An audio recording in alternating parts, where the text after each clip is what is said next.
بسم اللہ الرحمن الرحیم۔ دوستو، حضرت عیسیٰ علیہ السلام کے آسمان پر اٹھا لیے جانے کے بعد عیسائیوں کا حال بے حد خراب اور ان کو نہایت ابتر ہو گیا۔ لوگ بت پرستی کرنے لگے اور دوسروں کو بھی بت پرستی پر مجبور کرنے لگے۔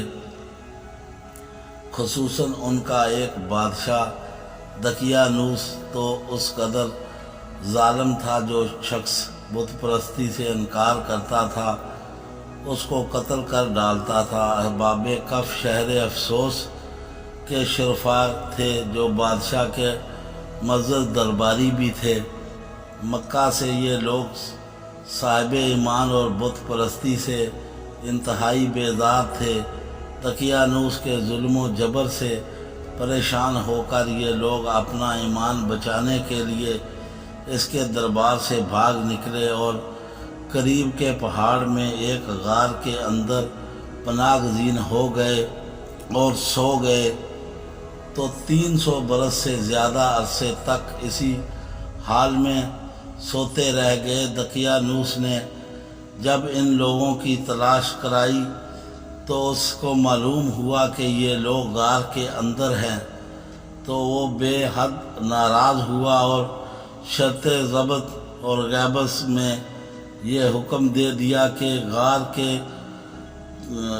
کے ایک سنگین دیوار اٹھا کر بند کر دیا جائے، تاکہ یہ لوگ اسی میں رہ کر مر جائیں اور وہیں غار ان لوگوں کی قبر بن جائے۔ مگر دقیانوس نے جس شخص کے سپرد یہ کام کیا تھا وہ بہت ہی نیک دل اور صاحب ایمان آدمی تھا۔ اس نے اصحاب کف کے نام، ان کی تعداد اور ان کا پورا واقعہ ایک تختی پر گندا کر تانبے کی صندوق کے اندر رکھ کر دیوار کی بنیاد میں رکھ دیا اور اسی طرح کی ایک تختی شاہی خزانے میں بھی محفوظ کرا دی۔ کچھ دنوں کے بعد دقیانوس بادشاہ مر گیا اور سلطنتیں بدلتی رہیں، یہاں تک کہ ایک نیک دل انصاف پرور بادشاہ جس کا نام بیدوس تھا تخت نشین ہوا، جس نے 68 سال تک بہت شان و شوکت کے ساتھ حکومت کی۔ اس کے دور میں مذہبی فرقہ بندی شروع ہو گئی اور بعض لوگ مرنے کے بعد اٹھنے اور قیامت کا انکار کرنے لگے۔ قوم کا یہ حال دیکھ کر بادشاہ رنج و غم میں ڈوب گیا اور وہ تنہائی میں ایک مکان کے اندر بند ہو کر خداوند قدوس اور عزوجل کے دربار میں نہایت بے قراری کے ساتھ یہ گریہ زاری کر کے دعائیں مانگنے لگا کہ یا اللہ عزوجل کوئی ایسی نشانی ظاہر فرما دے تاکہ لوگوں کو مرنے کے بعد زندہ ہو کر اٹھنے اور قیامت کا یقین ہو جائے۔ بادشاہ یہ دعا قبول ہو گئی اور اچانک بکریوں کے ایک چرواہے نے اپنی بکریوں کو ٹھہرانے کے لیے اس غار کا منتخب کیا اور دیوار کو گرا دیا۔ دیوار گرتے ہی لوگوں پر ایسی ہیبت و دہشت سوار ہو گئی کہ دیوار گرانے کے بعد لرزہ بر اندام ہو کر وہاں سے بھاگ گئے اور احباب کہف بحکم الہی اپنی نیند سے بیدار ہو کر اٹھ بیٹھے اور ایک دوسرے سے سلام اور کلام میں مشغول ہو گئے اور نماز بھی ادا کر لی۔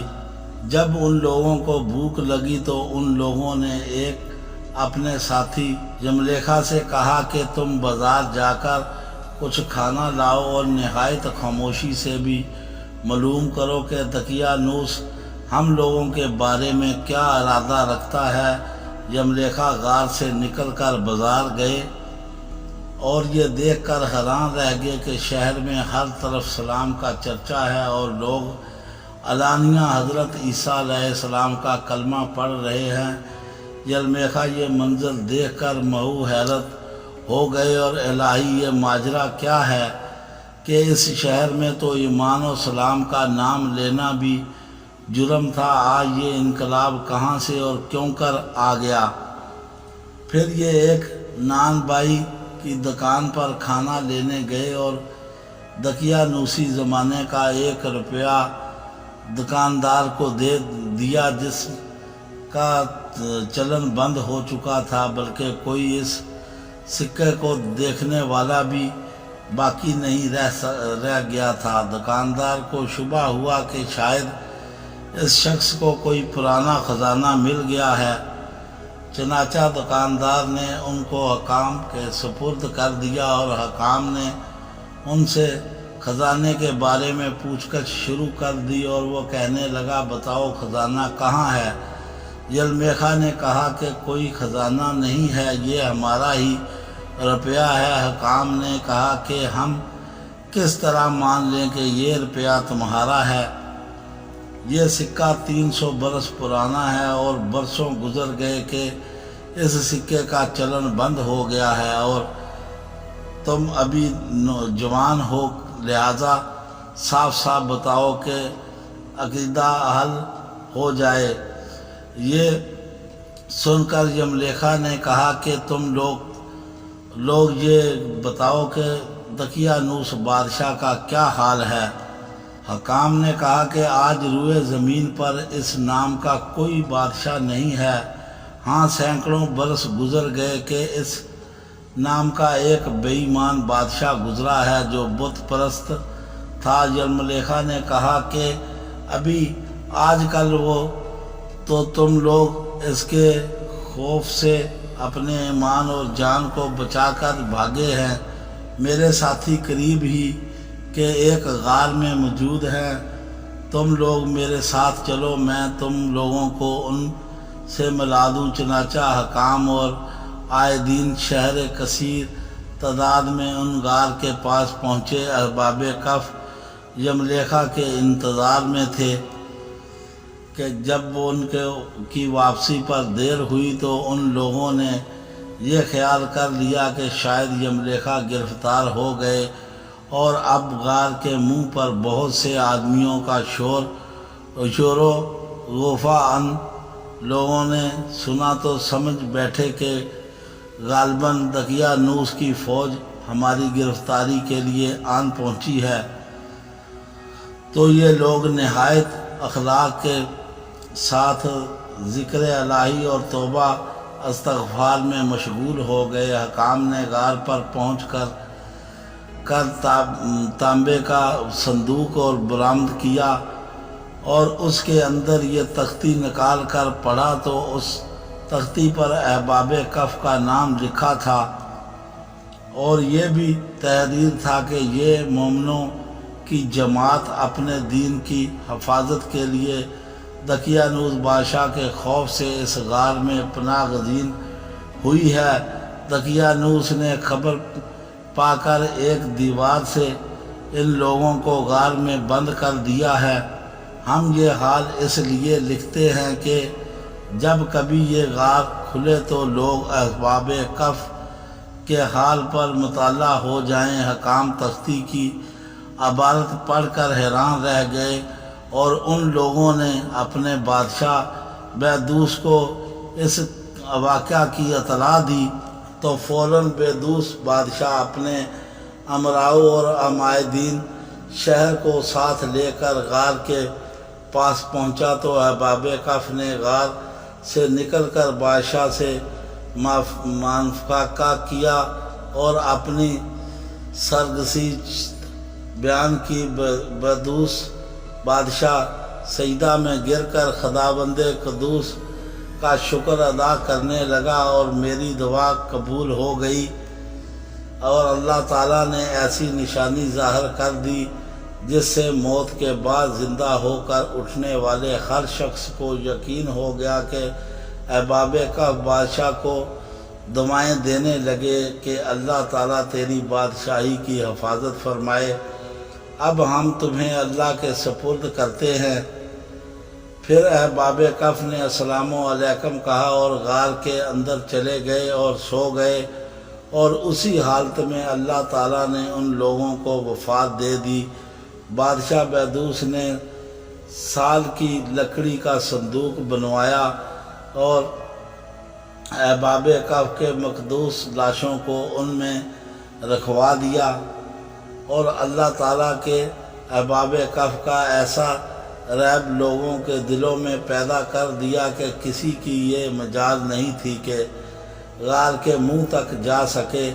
اس طرح احباب کہف کی لاشوں کی حفاظت کا اللہ تعالیٰ نے سامان کر دیا۔ پھر بہدوس بادشاہ نے غار کے منہ پر ایک مسجد بنوا دی اور سالانہ ایک دن مقرر کر دیا کہ یہاں شہر والے ایک دن عید کی طرح زیارت کے لیے آیا کریں گے۔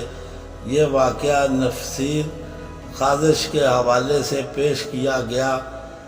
احباب کہف کی تعداد میں جب لوگوں کا اختلاف ہوا تو یہ آیت نازل ہوئی کہ تم فرماؤ میرا رب ان کی گنتی خوب جانتا ہے، انہیں نہیں جانتے مگر تھوڑے۔ حضرت عبداللہ بن عباس رضی اللہ تعالیٰ عنہ نے فرمایا کہ میں انہی کم لوگوں میں سے ہوں جو احباب کہف کی تعداد کو جانتے ہیں۔ پھر آپ نے فرمایا کہ احباب صف کی تعداد 7 ہے اور 8واں ان کا کتا ہے۔ تفسیر حاوی قرآن مجید میں اللہ تعالیٰ کے احباب کہف کا حال بیان فرماتے ہوئے ارشاد فرمایا کہ قرآن کا کیا تمہیں معلوم ہوا کہ پہاڑ کے کھوہ میں جنگل کے کنارے والے ہمارے ایک غریب نشانی تھے۔ جب ان نوجوانوں نے غار میں پناہ لی پھر بولے اے ہمارے رب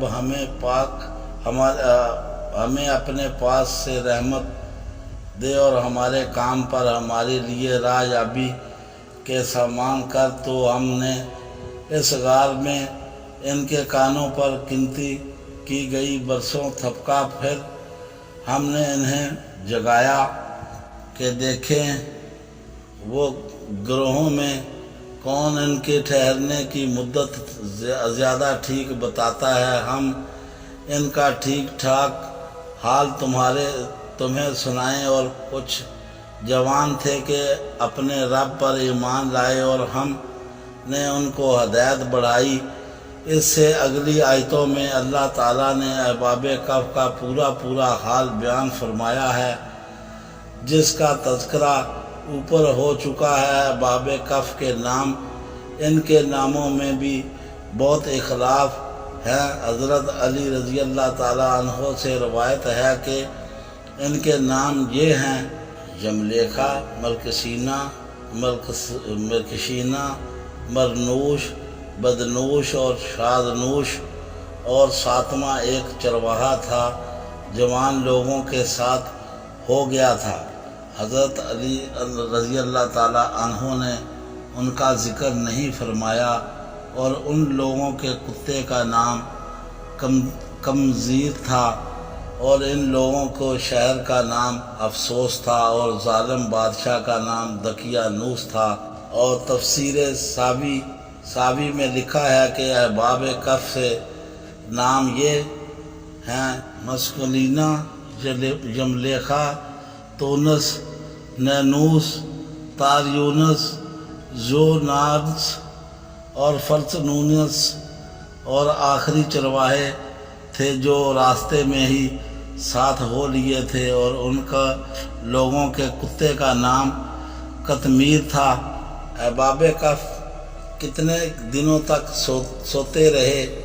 جب قرآن کی آیت اور وہ اپنے غار میں 300 برس ٹھہرے 9 اوپر نازل ہوئی تو کفار کہنے لگے کہ ہم 300 برس کے متعلق تو جانتے ہیں کہ احباب کہف اتنی مدت تک غار میں رہے، مگر انہیں 9 برس کو نہیں جانتے۔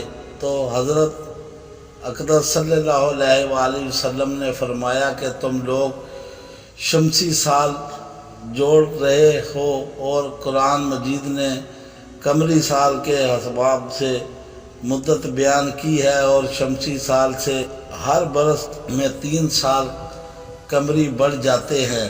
دوستو ہمارا قصہ پسند آئے تو دوستوں میں شیئر کریں اور لائک کریں اور بیل آئیکن کا بٹن ضرور دبائیں۔ ہمیں دعاؤں میں یاد رکھیں۔ اللہ حافظ۔